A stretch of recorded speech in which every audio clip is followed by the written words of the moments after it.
Assalamualaikum warahmatullahi wabarakatuh. Pagi-pagi hari seperti ini kita enak bersepeda, santai melihat pemandangan, enak sekali rasanya. Tapi jangan lupa kita kembali pelajaran kita bersama saya Susanto Sagila dalam Teknologi Perkantoran SMK Negeri 1 Masjid Raya. Thank for your stay with us. Make sure you have subscriber our channel that really inspired to work better. Bahasa Inggrisnya agak-agak kacau, guys. Oke, guys, kita masuk ke pembahasan pertama.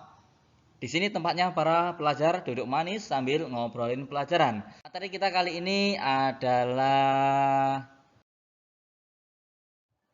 otomatisasi perkantoran dan virtual office. Keberhasilan persaingan bisnis modern makin bergantung pada manajemen informasi dalam perusahaan untuk memahami situasi bisnis perusahaan.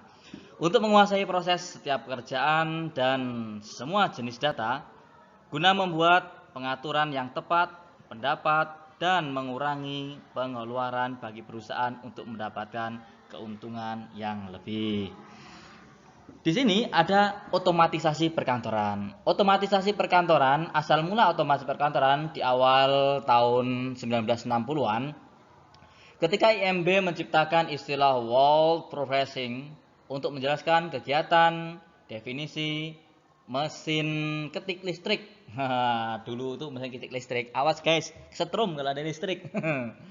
Bukti nyata pada tahun 1964-an ketika IMB memasarkan mesin disebut sebagai magnetic tape atau electric typewriter, yaitu mesin ketik yang dapat mengetik kata-kata yang telah direkam dalam pita pengetikan secara otomatis. Nah, itu asal mula dari otomatisasi perkantoran. Nah, di sini kita bahas masalah pengertian dulu.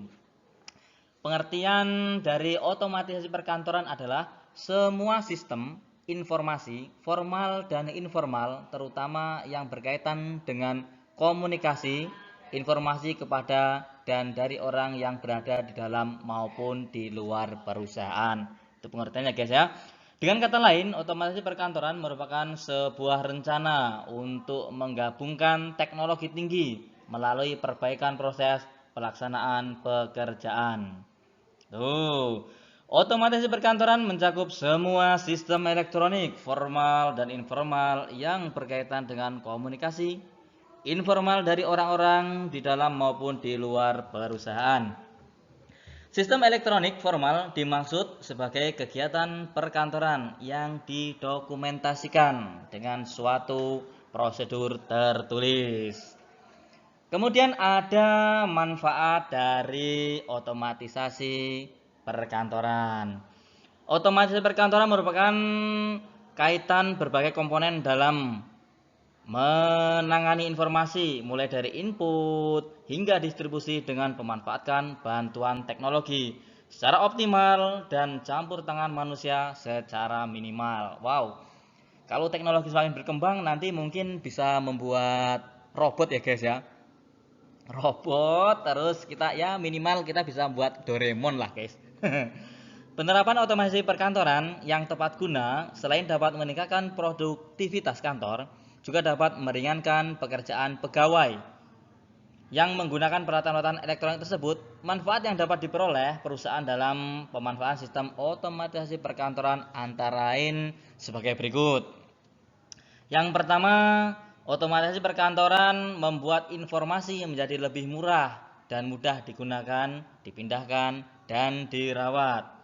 Dalam meletakkan landasan yang kuat untuk integrasi informasi sehingga perusahaan maupun mampu berkompetisi secara lebih baik dengan perusahaan lain. Bolehlah, bolehlah. Yang ketiga, komputer tidak menggantikan pekerjaan saat ini. Komputer mampu menunda penambahan pegawai yang diperlukan untuk menangani beban kerja yang bertambah. Luar biasa, luar biasa. Yang selanjutnya, cara otomatisasi perkantoran berkontribusi pada komunikasi ke dan dari manajer, membuat sebagai cocok diterapkan untuk memecahkan masalah kelompok. Ingat guys, otomatisasi perkantoran itu bukan sebagai pelengkap, sebagai pelengkap ya guys, bukan sebagai pengganti. Kalau diganti rasanya sakit guys, enak dilengkapin aja. Oke, selanjutnya tujuan dari otomatisasi perkantoran, Office Automatic bertujuan untuk meningkatkan produktivitas kerja melalui beberapa hal sebagai berikut. Seperti itu ya, kira-kira ya. Pertama, meminimalkan penghindaran biaya. Komputer tidak menggantikan pekerjaan saat ini. Komputer menunda penambahan pegawai yang diperlukan untuk mengganti beban yang dipertambah. Jadi kalau dengan komputer ini pekerjaan menjadi lebih ringan guys. Pelengkap bukan pengganti guys ya. Memperbarui proses pelaksanaan pekerjaan kantor. Wah, sangat mudah sekali, lebih cepat, tepat, dan lebih baik. Nah, seperti itu. Kemudian ada jenis-jenis dari atau macam-macam aplikasi otomatisasi kantor yang digunakan itu seperti apa sih guys? Ada berapa jenis ya yang biasanya kita yang pertama adalah word processing. Word processing itu sebagai aplikasi pengolah kata untuk membuat surat, membuat majalah dan lain-lain yang berkaitan dengan pengolahan kata. Kalau kita biasanya mempelajarinya itu menggunakan Microsoft Word biasanya, tapi aplikasinya itu masih banyak lagi. Intinya word processing. Kemudian ada juga email atau electronic mail, yaitu surat elektronik ya guys ya. Sekarang email ini sudah terhubung lewat HP Android. Kalau kalian ada HP Android itu pasti kalian punya email untuk connect ke dalam HP Android. Yang email yang sering digunakan itu ada Yahoo Mail, ada Gmail, dan kawan-kawannya, dan mail-mail yang lain kayak Upin Ipin guys. Video conferencing. Video conferencing itu yang sekarang lagi populer karena kita dalam kondisi COVID-19 itu rapat digunakan untuk jarak jauh. Nah, aplikasi yang digunakan itu biasanya yang sering digunakan itu Zoom. Jadi kita di sini di Palembang, ada yang di Jakarta, ada yang di Papua, itu bisa satu mereka bertemu, walaupun bertemunya itu melalui aplikasi dan kelihatan orangnya. Kemudian ada spreadsheet. Spreadsheet itu aplikasi pengolah angka. Yang sering digunakan yang populer adalah Microsoft Excel tentunya. Dapat istilah baru guys. Kemudian juga ada presentation. Presentation itu adalah aplikasi untuk membuat presentasi atau menyampaikan sesuatu yang lebih mudah.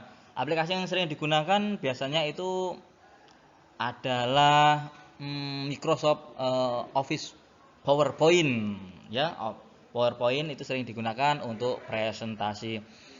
Berarti untuk 95% otomatis perkantoran itu menggunakan word processing, 87% menggunakan email, video conferencing itu 65%, spreadsheet 77%, dan presentation itu 82%. Ini presentasinya ini sih saya buat sendiri guys. Itu menurut research and development. Project.